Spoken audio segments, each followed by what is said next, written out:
The American Civil War became one of the most fascinating spectacles Europe had ever seen. Throughout the 19th century, European powers studied foreign wars cautiously, hoping to understand how gunpowder, industry, and politics reshaped the battlefield. But in the United States, a new kind of conflict was unfolding, larger, bloodier, and far more industrial than anything Europe had witnessed before. To understand this strange new war, European governments sent military observers across the Atlantic. They watched America tear itself apart, believing they were witnessing the future of warfare. What they did not realize was that most of these observations would be misinterpreted, ignored, or overshadowed until 1914 forced Europe to confront the lessons it had refused to learn. Europe had always been curious about the young American Republic, but the Civil War created a deeper fascination. For decades, Europeans knew the United States mostly through the lens of rebellion, revolution, and immigration. The American Revolution had inspired uprisings across the continent, while waves of immigrants carried stories of democracy and opportunity. Yet many European elites privately disliked the American system. They doubted whether a government of the people could survive internal crises. So when the Civil War began, aristocrats watched closely, secretly hoping the conflict would prove democracy's failure. A Confederate victory, many believed, would strengthen conservatism in Europe and weaken the democratic movements that threatened monarchies across the continent. But Europe's interest was not limited to politics. The Industrial Revolution had transformed factories, transportation, and communication, yet no one truly understood how these innovations would reshape war. The Crimean War hinted at the future, with railways, telegraphs, and rifled muskets playing roles, but the conflict was too short and limited to offer clear conclusions. The American North, however, had industrial power comparable to Europe's greatest nations. Its factories, railroads, and telegraph networks allowed it to mobilize on a scale unimaginable to many European generals. Observers hoped the Civil War would answer the urgent questions that had puzzled them since the 1850s. How would industrialization transform logistics? How would rifled weapons change tactics? Could old battlefield doctrines survive against modern firepower? President Lincoln welcomed European observers in the Union armies, though with some hesitation. He understood that foreign scrutiny mattered, especially because Britain or France could potentially intervene. Allowing observers helped maintain diplomatic relations and demonstrated confidence in the Union cause. But observers also demanded access to Confederate territory. Lincoln resisted, yet diplomatic rules forced him to allow passage. Denying access risked insulting major powers. As a result, European officers traveled freely across battle lines, observing both sides of the conflict with an intimacy rarely seen in wartime history. Not all European states approached the war with equal enthusiasm. Italy had barely unified when the conflict began, and its government was too busy consolidating new territories to care deeply about a war across the ocean.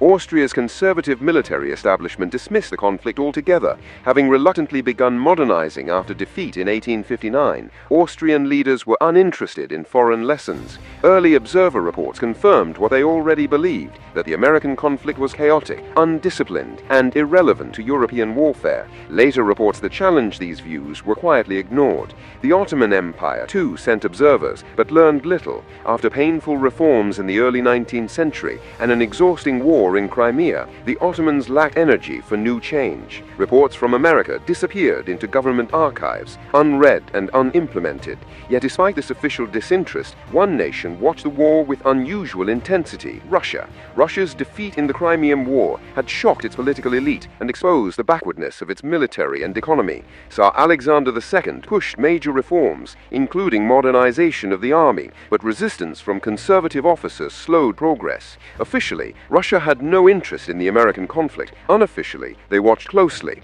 In 1863, Russian naval squadrons sailed to New York and San Francisco, not as a gesture of support for the Union, but to avoid being trapped in Baltic ports by Britain or France during the Polish uprising. While in America, Russian officers studied naval warfare, ironclad design, coastal defenses, and blockades. They were especially captivated by the USS Monitor. The ship's revolving turret and low profile matched exactly what Russia needed to challenge British naval dominance. After the war, Russia purchased several American-designed monitors, integrating their lessons directly into its fleet. As the war expanded, France and Prussia sent some of the most disciplined and analytical missions. Both nations were eager to learn, especially after the uncertain results of the Crimean and Italian wars. French officers served on McClellan's staff during the Peninsula Campaign, observing American logistics with great detail. Prussian junior officers often traveled independently, using personal leave to join Union or Confederate camps. Among them was Captain Eustace Scheibert, whose writings became the most widely read European analysis of the war.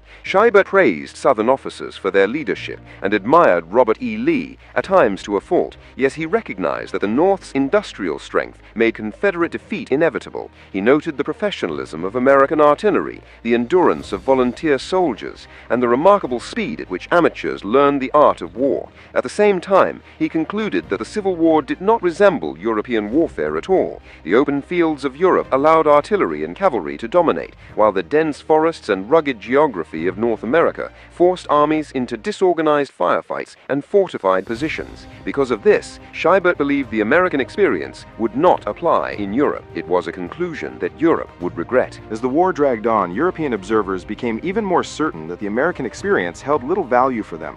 The scale of fighting, the vast geography, and the improvised nature of both armies convinced many that the Civil War was a unique anomaly, not a glimpse into the future. In Europe, armies were compact, professional, and tightly controlled by well-trained officer corps. Battles took place within relatively small regions, often with armies only a day's march apart. In contrast, American armies fought across a front more than 1,500 kilometers long, stretching from Virginia to the Mississippi River. To French and Prussian observers, this immense geographic spread made traditional European tactics impossible. Where Europe relied on concentrated force to achieve decisive victory, America relied on dispersed armies, independent field commands, and improvisation. Observers concluded that such conditions could never exist on European soil, and therefore the lessons learned in America were irrelevant. This belief would later prove disastrously wrong. British observers had perhaps the most complex view of the conflict. As the only major European power bordering the United States through Canada, Britain had a direct strategic interest in the war's outcome. 2 official missions traveled through Union territory, studying industry, firepower, and logistics. They were impressed by the scale of American factory production and the speed at which the Union Army expanded. Yet they were troubled by how quickly the United States transformed from a nation with almost no standing military into one of the largest armies on Earth.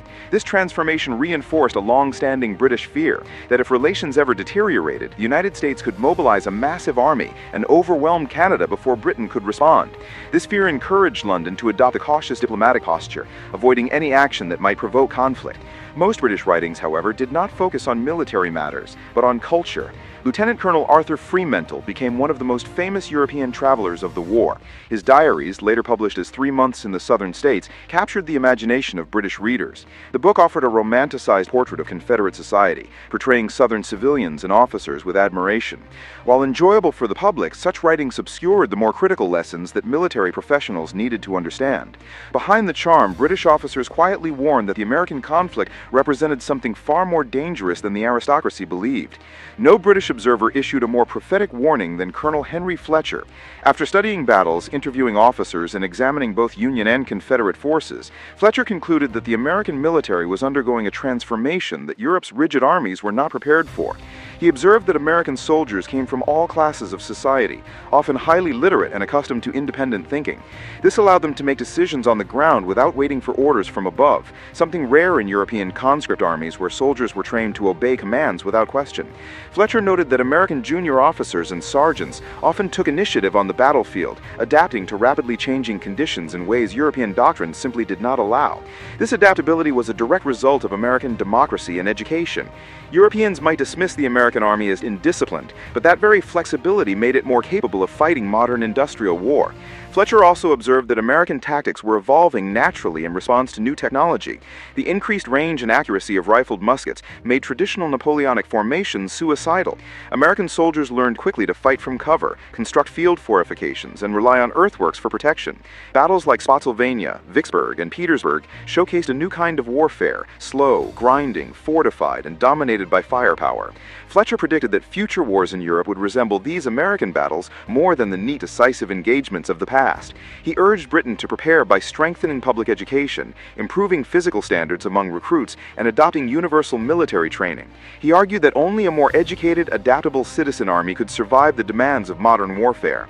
Despite Fletcher's warnings, most European generals remained convinced that the Prussian model, professional officers, disciplined conscripts, and concentrated artillery, represented the future.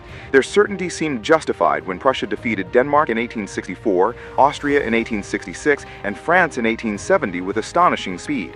These victories appeared to confirm that wars would continue to be short and decisive, with minimal need for prolonged fortification or industrial attrition. If Prussia could defeat powerful states in weeks, why would anyone believe the American Civil War, which lasted 4 years and consumed hundreds of thousands of lives, offered useful lessons? European military academies turned their attention to German victories, not American struggles. As a result, the most important lessons of the Civil War slipped away. European observers had seen the effects of industrial firepower, but assumed their own superior training would counter it. They had seen massive armies maneuver across vast territories, but believed Europe's geography made such campaigns impossible. They had witnessed entrenchments, stalemates, and attritional fighting, but dismissed them as symptoms of an American problem rather than a universal one. Above all, they ignored how quickly inexperienced volunteers learned and adapted to modern war. They believed tight discipline and aristocratic leadership would prevent the chaos they saw in America, and so the lessons remained buried, useful knowledge without a home, waiting for a future war that would expose every mistaken assumption. Not until 1914 did Europe realize what it had missed. When World War I erupted, the trench lines that scarred France and Belgium eerily resembled Petersburg and Vicksburg. The deadly stalemate, the grinding offensives, the overwhelming firepower all had been foreshadowed in America half a century earlier, but few remembered Fletcher's warnings or Scheibert's notes on entrenched warfare.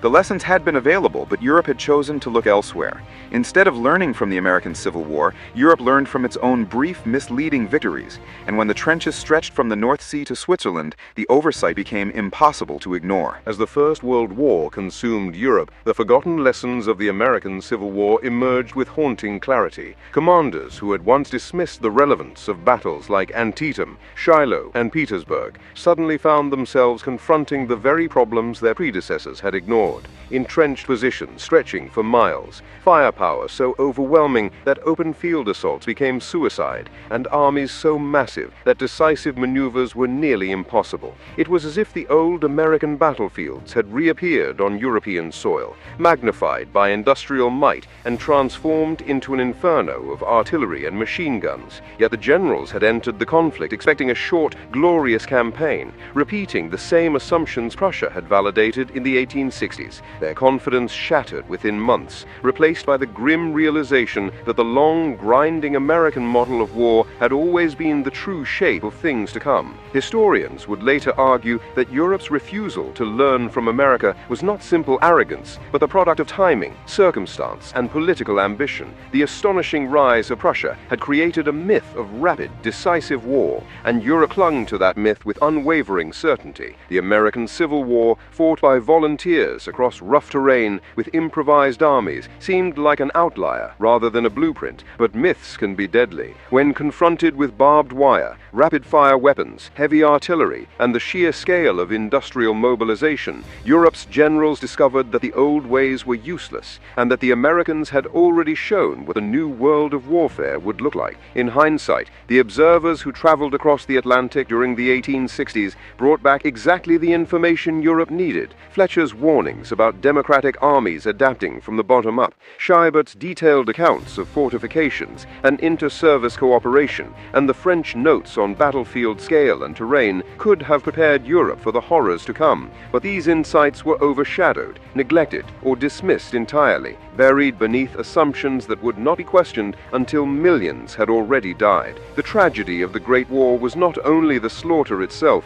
but the realization that some of its most important lessons had been available half a century earlier, unheeded, waiting in dusty archives. And yet, from this failure came unexpected influence. The few reforms inspired by Civil War observers, particularly Fletcher's impact on the founding of the Royal Military College of Canada, hinted at what might have been possible had Europe taken American experiences seriously. The Civil War was more than a national tragedy. It was a preview of modern conflict, a warning about the destructive potential of industrial societies locked in existential struggle. Its lessons, forgotten by Europe, would be studied with far greater urgency in the decades that followed. As we look back today, the story of the European observers reminds us that history is full of warnings, some heeded, many ignored. The American Civil War offered a glimpse into the future of warfare, a future Europe chose not to see until the cost was immeasurable. And so, when World War I finally erupted in all its fury, the world learned too late that the first modern war had already been fought on American soil.